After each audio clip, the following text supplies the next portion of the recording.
અમદાવાદની સિવિલ હોસ્પિટલમાં એક યુવકને રાતના સમયે ઝાડ પાસે ઊભો રાખીને કેટલીક મહિલા અને શખ્સોએ ભેગા મળીને પટ્ટા વડે માર મારવાનો વિડીયો વાયરલ થયો હતો, જેમાં યુવકને નગ્ન કરીને લોકો દ્વારા ઢોરમાર મારવામાં આવ્યો હતો।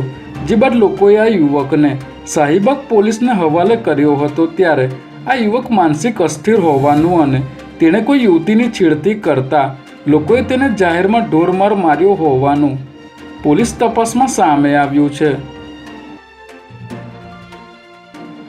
નવરંગપુરા વિસ્તારમાં આવેલ સુપર મોલમાં ત્રીજા માળે આવેલા કુણાલ જ્વેલર્સમાં આગ લાગવાનો બનાવ બન્યો હતો, જેને પગલે ફાયર બ્રિગેડની ટીમને જાણ કરવામાં આવતા નવરંગપુરા ફાયર સ્ટેશનની 3 ગાડીઓ તાત્કાલિક ઘટના સ્થળે રવાના કરવામાં આવી હતી અને પાણીનો મારો ચલાવીને ભારે જહેમત બાદ આગ પર કાબૂ મેળવી શકાયો હતો। ત્યારે ફાયર બ્રિગેડની ટીમે તાત્કાલિક ઘટના સ્થળે પહોંચી અંદાજે 10 થી 15 કરોડનો સોના સહિતનો મુદ્દામાલ બચાવી લીધો હતો। ગાંધીનગરમાં આરોગ્ય કર્મચારીઓની અચોક્કસ મુદતની હડતાલ આજે 11મા દિવસે પણ યથાવત રહી છે।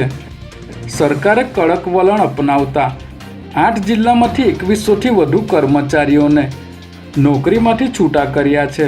આ ઉપરાંત 5000થી વધુ કર્મચારીઓને નોટિસ ફટકારવામાં આવી છે, જેમાં રાજ્ય સરકારની સૂચનાને પગલે વડોદરા જિલ્લાના 350 જેટલા હેલ્થ વર્કરોને નોટિસ આપવામાં આવી છે અને આજે તાલુકા મથકે જવાબ આપવા હાજર રહેવા જણાવાયું હતું। ત્યારે આ અંગે આરોગ્ય મંત્રી ઋષિકેશ પટેલે જણાવ્યું હતું કે કર્મચારીઓ હડતાલ સમેટ્યા બાદ ટેબલ પર આવે તો ચર્ચા થાય, બાકી વાત કરવાનો કોઈ મતલબ નથી।